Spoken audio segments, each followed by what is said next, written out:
Hello there and welcome to the Bicycle Diaries. I'm genuinely a little bit scared today because I'm taking on one of the tough local legends and it's a real chain breaker.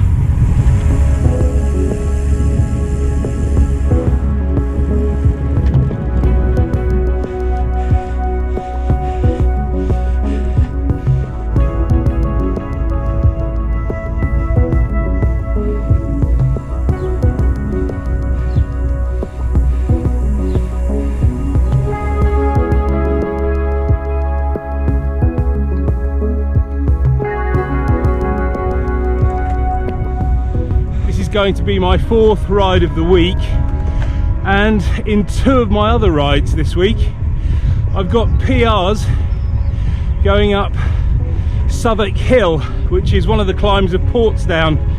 Today's ride is going to be going up one of the climbs up Portsdown that I've never done in my life. I've only ever driven up it and I've only ever ridden down it, so yeah, I'm pretty scared.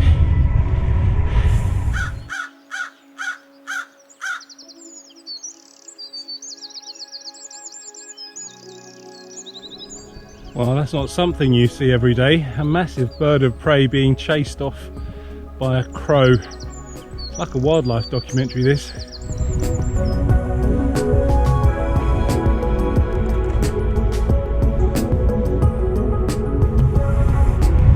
Now, I don't know if it's the PRs or the new saddle giving me an improved position on the bike, or the fact that I'm wearing shiny fluorescent shoes that's giving me confidence. I expect we'll find out in a few kilometres.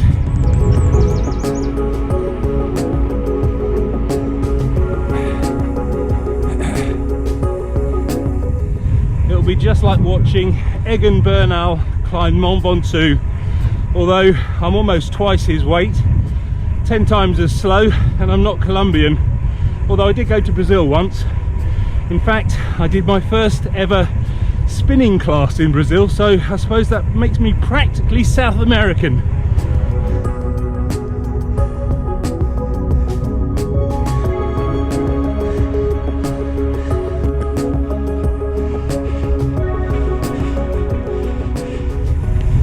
The climb I'm taking on today is Pigeon House Lane. Now, according to Strava, it's about 930 meters and it climbs 60 meters, so that's an average gradient of about 6.5%, although the climb starts a lot earlier than that actually out on the road. It's a real toughie. It's just a long drag, and unlike Southwark Hill that I was climbing a couple of days ago, it doesn't go along the side of the hill, it just goes straight up. Yeah, it's a real toughie. I've been riding along Pigeon House Lane for about 500 meters or so, but that's just the bit that goes sort of up and down, very gently undulating, and here is where the climb starts in earnest. Now, the road is officially closed. There's obviously some road works or something going on, but I suspect it's going to be open for bikes, and if not, I'll just have to get off and walk around the obstruction. Wish me luck.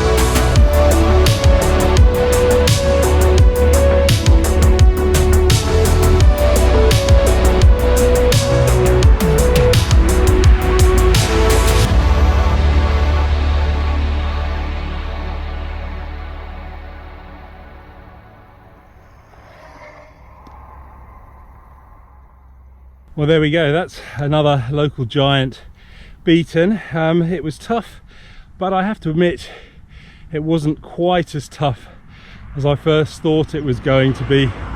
The problem with average gradients is that it just takes into account the whole of the distance and all of the meters that you're going to be climbing. What it doesn't take into account is the kind of easier bit at the bottom, and then of course you've got to pay for that in gradient towards the top there. So as I was getting to the top, it was topping out at about 11-12%, and that was quite hard going, but I've climbed worse and I made it to the top, so I'm really pleased with myself.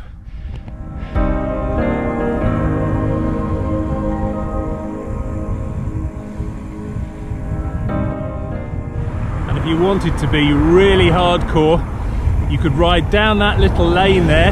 That takes you back down to the bottom of Portsdown. You ride along for about 200 metres and then you climb Pigeon House Lane again.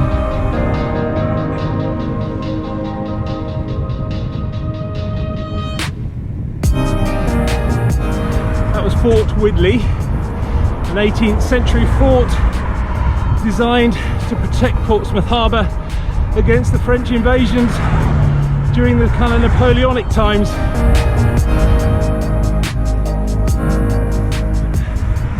And the Churchillian pub there is its 20th century counterpart. It's so called because Winston Churchill used to get in there because he had a commanding view over Portsmouth Harbour and he could plan his D-Day landings.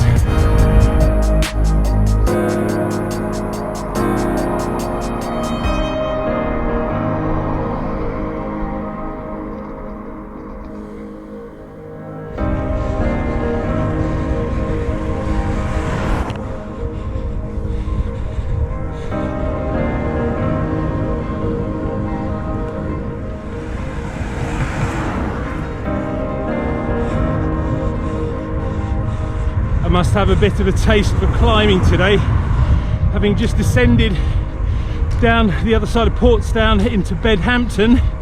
I've turned around on myself and started climbing straight back up again. This is one of my favourites.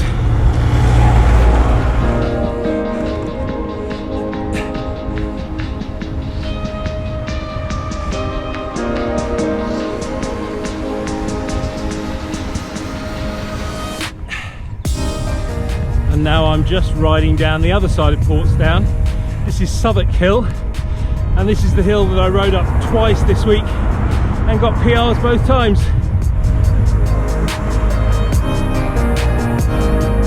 Morning.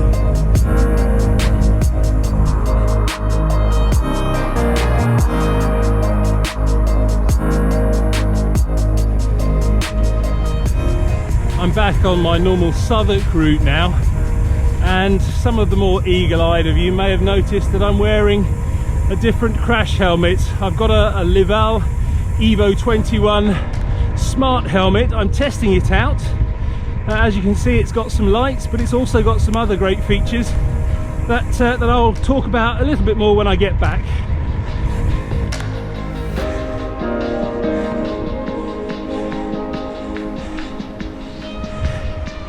Just taking it nice and leisurely up Bunkers Hill. Just a quick little stop here in Denmead to mention the Jolly Good Velo meetup ride that I've got planned for Saturday the 7th of August 2021. We're meeting up here in Denmead and then yeah, we'll go for a ride, so hopefully you can join me. And if you'd like more details, join the Jolly Good Velo Facebook group and I'll leave a link in the description below.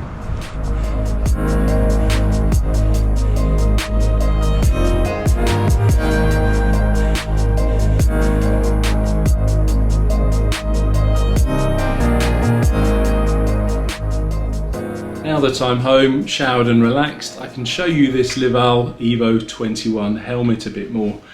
As you can see, it's got some lights built in, so this will be absolutely fantastic for commuting. There's also a little remote control that you can put on your handlebars. So if you see that there, that controls the signal, so you can signal with it.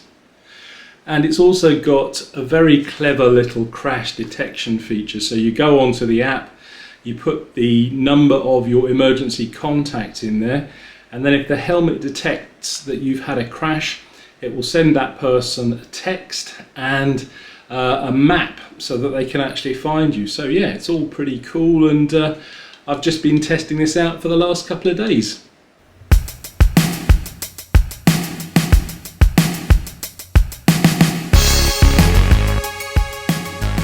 Yeah, I don't think the professional peloton has too much to worry about. I wasn't so much Egan Bernal, more like egg on toast. I still had a great day on the bike. I did a fair bit of climbing, and I took on the local toughie of Pigeon House Lane and conquered it. It's days like this when you're on the bike, it makes you wonder what else you can do. They're very empowering, and I hope to have many more of them. Thanks for watching.